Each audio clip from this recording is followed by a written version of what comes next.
Do you think in your lifetime we will build an AGI system that would undeniably be a thing that achieves human level intelligence and goes far beyond? Will we build an AGI system that goes beyond human intelligence in our lifetime? I think we will. And my version that I see in my mind, it has to be trained to see and make inferences based on real world data in the physical world as a physical entity in the world. So being aware of its body in space and being able to manipulate the world as whatever entity, whatever form the entity takes, whether it's a bipedal robot with two arms or a quadruped or a robot with wheels or whatever it is, manipulate the world based on its form and be aware of its form in the world, not just navigation. So that's one. It has to both, obviously you got to have computer vision to see and understand, whether that's with a camera or some kind of radar or lidar or whatever. That's two. The computational stuff is like tertiary for at least human level intelligence and definitely beyond that. So navigation and manipulation of the physical world and being able to make inferences based in the physical world, whether that's doing some sort of simulation, whether it's capturing the physical world, doing a simulation, quick in real time or superhuman time, microseconds, nanoseconds, that kind of thing. The method isn't really important. It's the point that it can do it and apply it in the physical world. And then being able to learn, having that elasticity of mind or rhythm or whatever you want to call it, having the mind of that the neural net being able to take things and apply it to different things, which I think being able to see things and learn from the things that you see and not being trained on things that are in a database that you want to know. I think it has to see things and put those things that it sees into a database and train based on that. The capacity to visually see things and be aware of itself in the physical world. Let's say we take a dial, put a system in it that can manipulate its appendages, 2 arms, 2 legs, a head on a swivel, and a camera, microphone, 2 microphones. And in the system we have the capacity to manipulate itself in the physical world, arms, legs, the ability to gather information, sights and sounds, and maybe like a 3D scan, what it sees. That's it.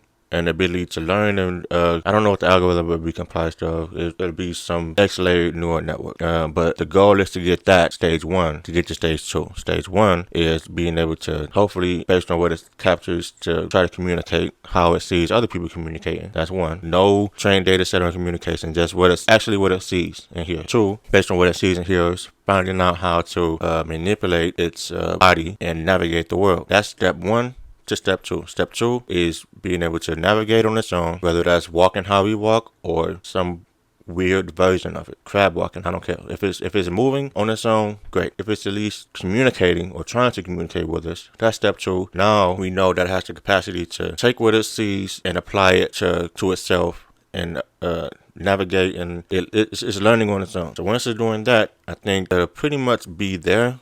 But it'll be steps to get smarter and smarter and smarter. Seeing if it can take less tangible concepts, which is physical, and learn ideas. After this, that step 4 will be, giving it access to the internet and having to go crazy. Because now at this point, step 2, we know it has the capacity to learn and apply what it sees and learns in the experience to itself to improve. So after step 2, step 3 will be to try to teach it less tangible concepts, math, giving it more data, like transferring ideas. That's step 3. So like math and language, teaching it, like a teacher teaches a kid. They're not teaching it through the internet, digitally, teaching it physically, like paper and pencil, how to write, teaching it, what words are, what they mean, like a kid, basically. Because once we know it has the capability of a kid and it has the capacity to learn in our world, we can say, okay, here's the internet and go crazy. We know AI can do that and we can give it, exponentially more data that we can handle and things like that. We know it'll take that and run with it. So the first few steps are the most important because we can extrapolate from there, but a fairly high degree of certainty that results will be that it will adopt the principles being trained digitally through data sets and supervised and unsupervised learning pretty quickly. But what we want is to be able to do the human part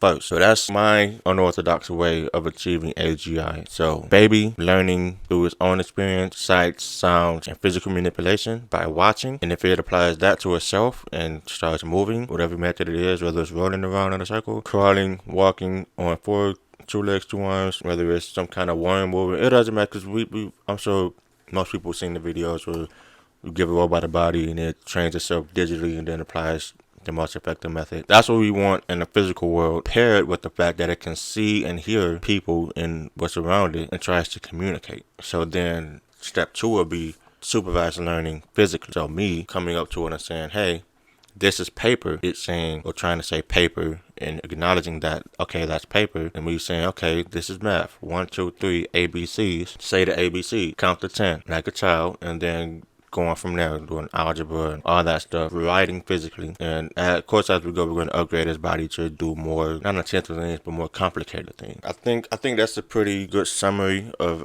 just my idea. And